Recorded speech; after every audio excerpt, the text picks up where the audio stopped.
8 horas 6 minutos, 8 e 6 para nós é uma alegria aqui sempre estar com você, nosso amigo aí do rádio, também das redes sociais.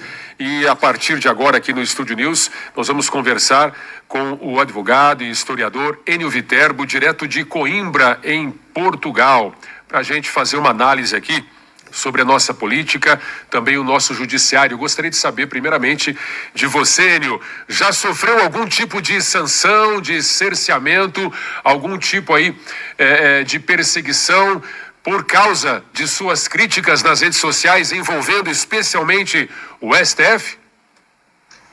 Olha, bom dia a todos. Vocês estão me ouvindo bem? Sim, sim. Tá bem. Eu gostaria só de agradecer primeiro o convite, tá? Pela disposição que vocês tiveram comigo, tá? Pela atenção, pela compreensão e pela ajuda aqui ajuda técnica. Muito obrigado por tudo. Sobre a pergunta, inicialmente, eu não sei lhe dizer, a verdade é essa, porque, como vocês sabem, né, o STF tem alguns inquéritos secretos, o TSE também, na época da eleição, também tinha alguns inquéritos, né, que até foi revelado por aquela questão do assessor do ministro Alexandre de Moraes.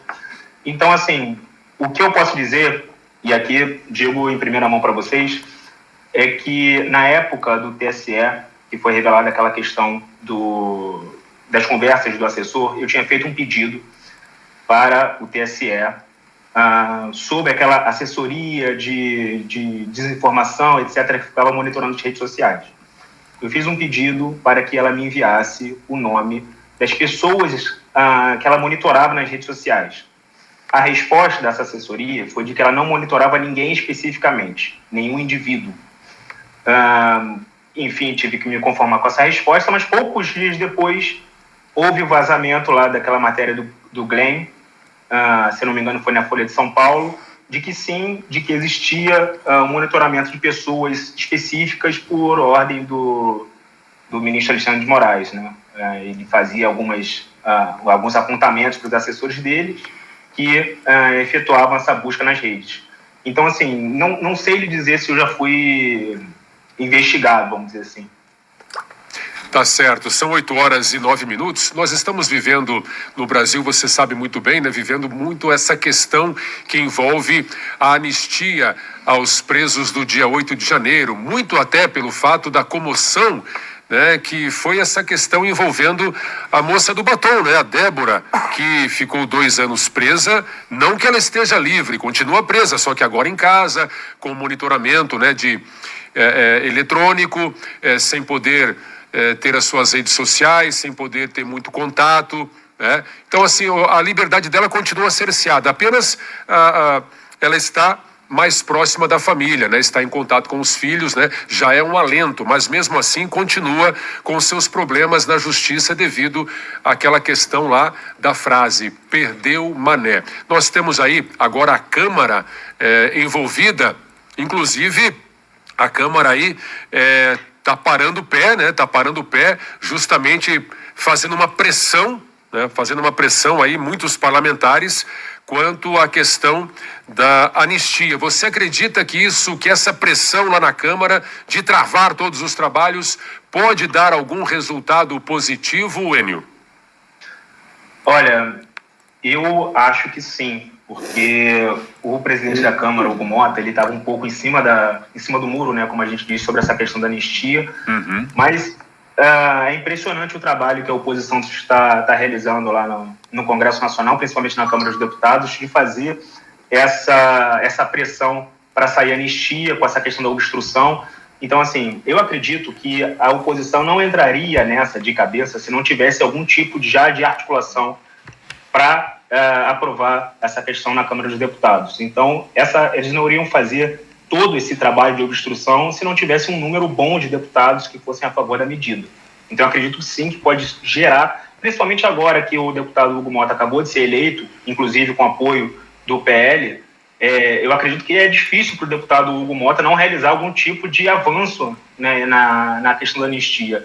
Não sei se ele vai colocar direto para o plenário, como que é o PL, fazer ali um requerimento de urgência para levar essa questão direto para o plenário, mas eu acredito que ele vai dar algum andamento. Então, não sei se ele vai criar uma comissão para analisar essa questão o Arthur Lira já tinha feito isso, mas aí essa comissão não deu em nada. Mas eu acho que ele vai dar algum andamento, sim. Mesmo que a Globo News não esteja de acordo, né? Porque lá na Globo News, né, eles estão totalmente contra a anistia, inclusive, se não me engano, foi a própria Natuza Neri que falou algo no sentido de que se o Hugo Mota aceitar aí colocar para debate a anistia, é o fim da carreira do cidadão, né?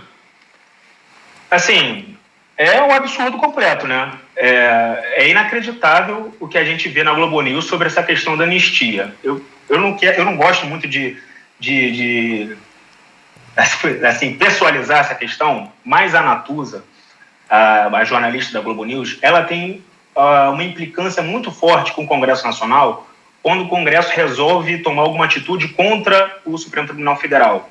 Não contra no sentido antidemocrático, mas contra no sentido de limitar os poderes dos ministros.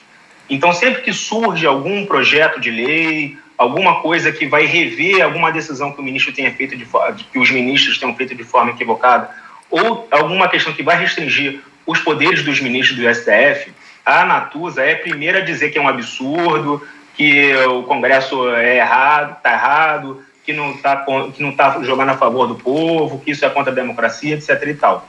Agora, com essa questão da anistia, a Globo News vive num impasse. Primeiro, ela diz que não é possível porque as pessoas não estão condenadas. Só que aí, logo depois, ela diz que precisa da condenação. Então, cada hora, a cada momento, a Globo News vai saindo, vai soltando algum tipo de fala contra a anistia que não tem, primeiro, embasamento jurídico nenhum, zero.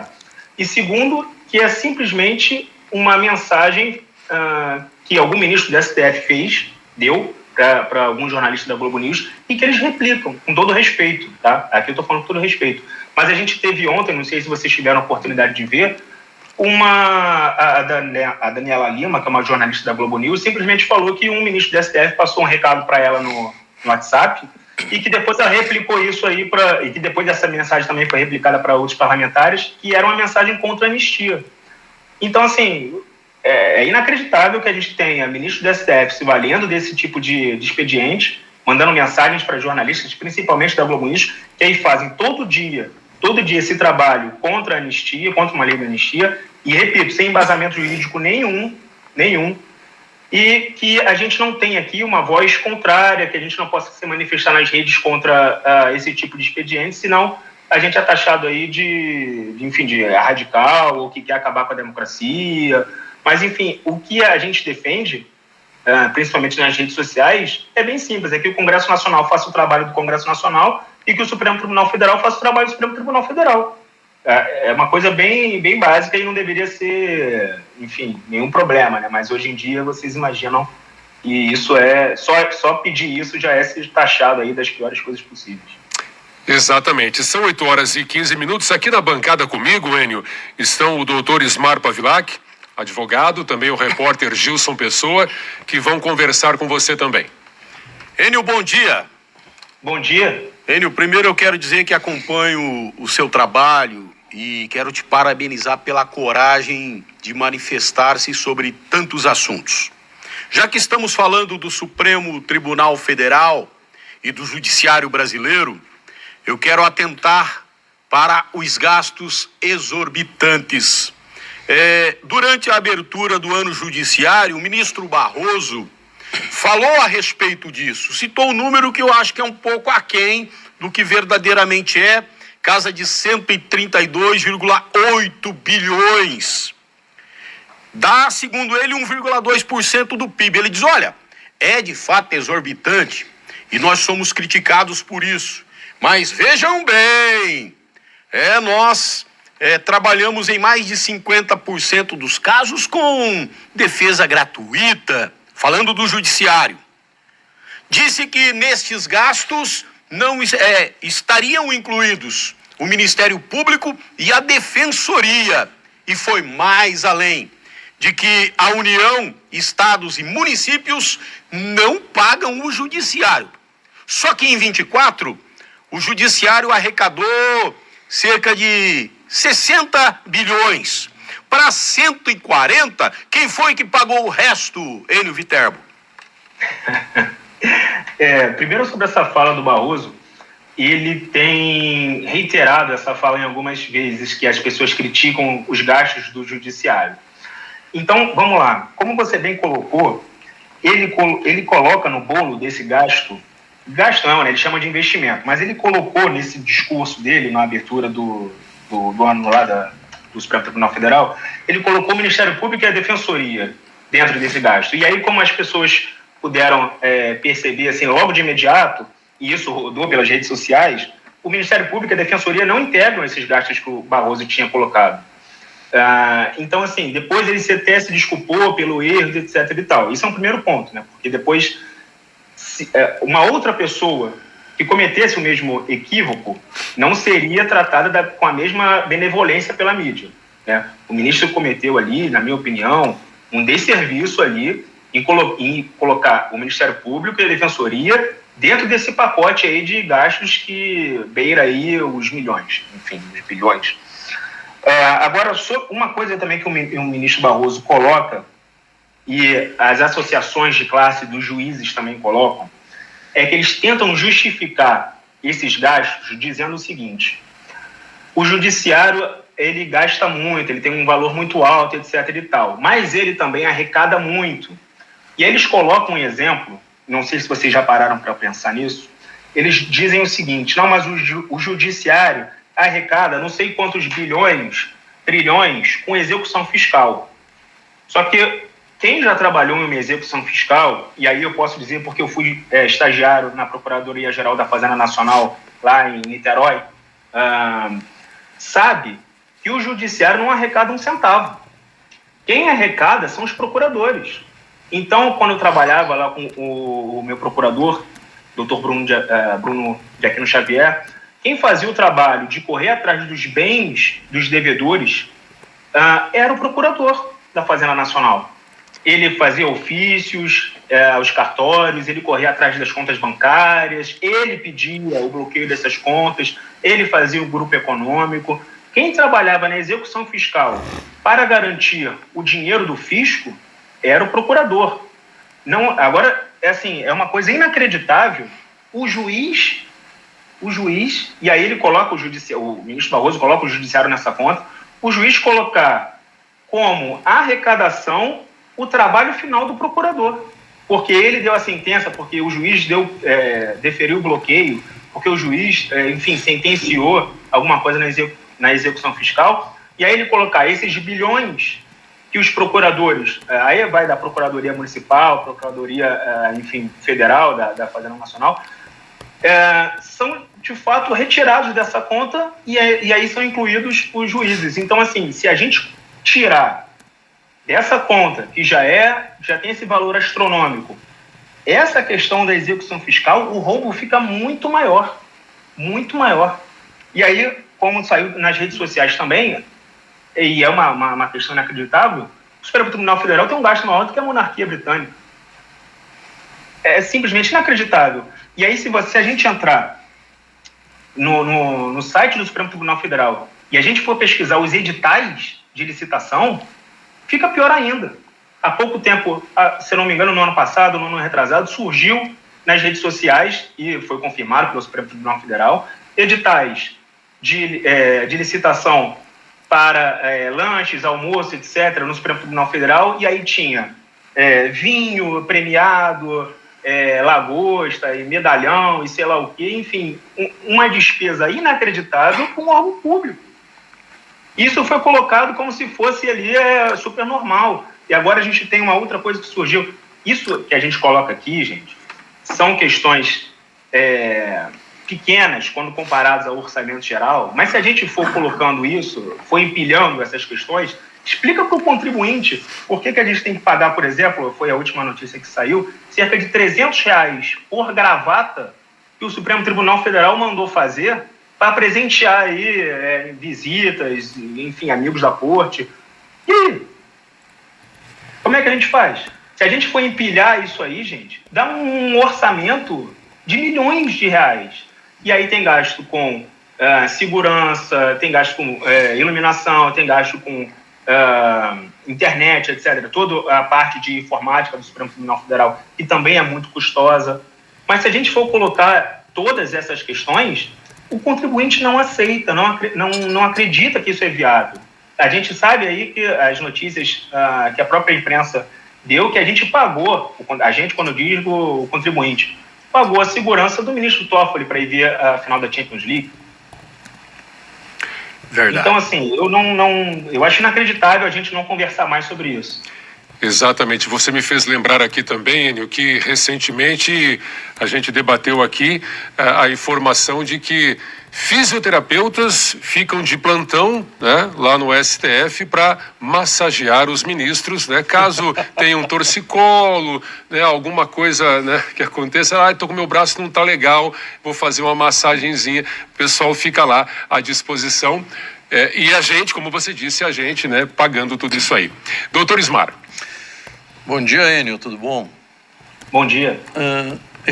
Nós conversávamos agora há pouco aqui, um pouco antes de você começar a participar, sobre essa interatividade, sobre esse intercâmbio de relação direta entre PGR e o STF, em especial ao Alexandre de Moraes, incluindo o pedido que o Alexandre de Moraes fez à PGR para que analise com bastante atenção a possibilidade de a PGR fazer para o Alexandre de Moraes o pedido de prisão preventiva do Bolsonaro.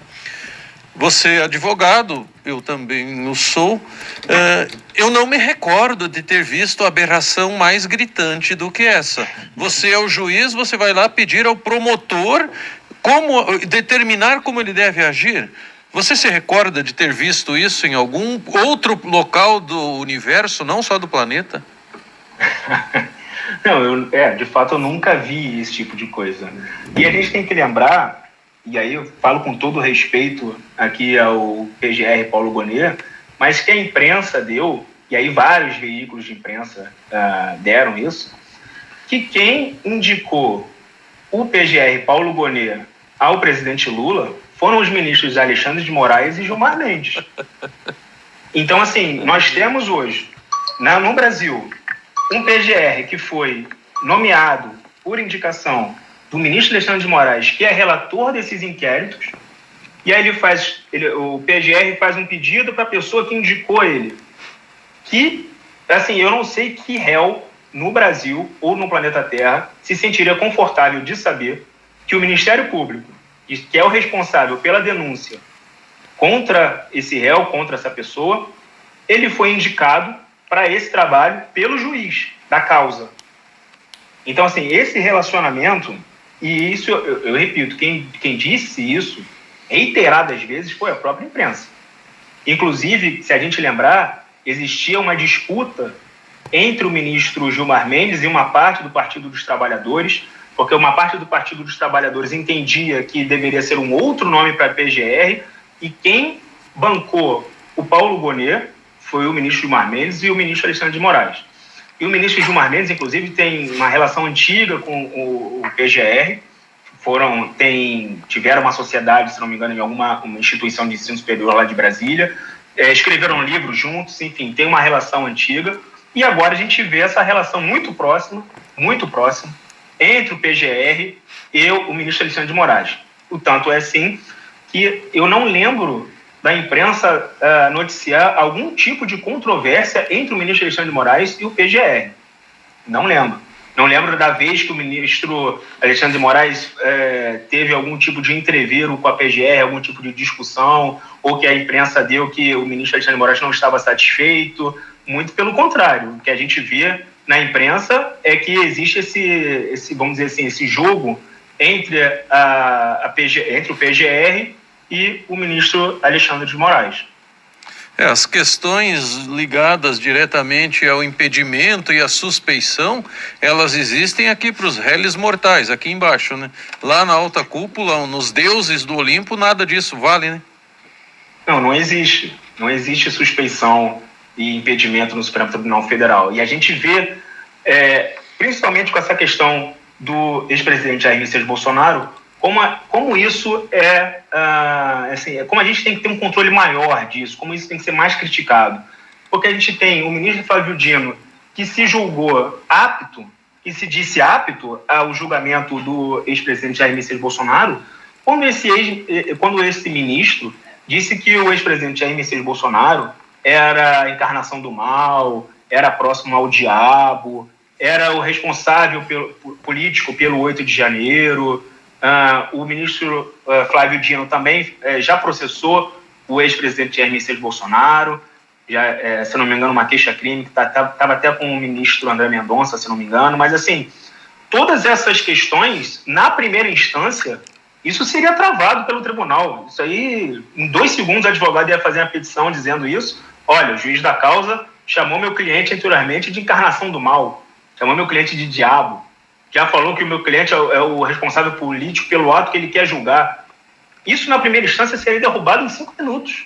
Mas o Tribunal Federal, esse tipo de declaração não gera nenhum constrangimento entre os ministros.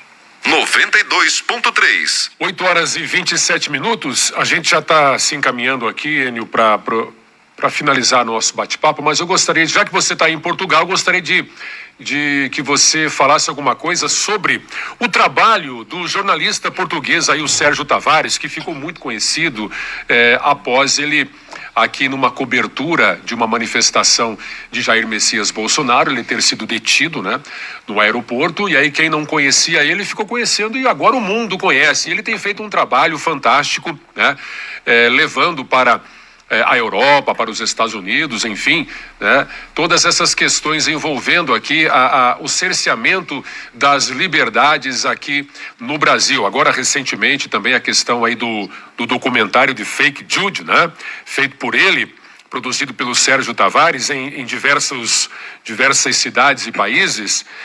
Como que está sendo esse trabalho dele aí? De fato, as informações do Sérgio estão tomando uma proporção grandiosa também aí na Europa, na sua visão, Enio? E, olha, eu acho que o Sérgio tem um trabalho que tem crescido bastante aqui em Portugal, por uma parcela aqui do eleitorado português que está observando e que quer se informar, principalmente sobre o que acontece no Brasil e que não consegue encontrar um veículo de comunicação. Então, o Sérgio faz esse trabalho para essa parcela do eleitorado, que tem cada vez mais se interessado. Eu conheci o trabalho do Sérgio pela exatamente essa questão que você falou do aeroporto, quando ele ficou detido. Acho que ali deveria ter tido um trabalho até do governo português nessa questão, deveria ter tido alguma intervenção, porque simplesmente ele foi como você bem disse, foi detido lá no aeroporto para fazer algumas questões. A Polícia Federal fez algumas questões para ele sobre política. Eu nunca vi isso na minha vida, nunca vi e nem vi de novo. Assim, é simplesmente inacreditável o que aconteceu naquele momento e que, enfim, acho que faltou ali um trabalho do governo português. O Sérgio tem crescido bastante, espero que ele continue nesse trabalho que ele faz de denunciar o trabalho do ministro Alexandre de Moraes para a população portuguesa, e acho que ele tem crescido, inclusive, no Brasil também, o alcance dele no Brasil. Sem dúvida nenhuma. São 8 horas e 30 minutos. Enio, a partir de hoje, né, você tem aqui um canal, um espaço aberto, tá? Também para você trazer qualquer informação que você queira, tá? Pode contar conosco, tá bom?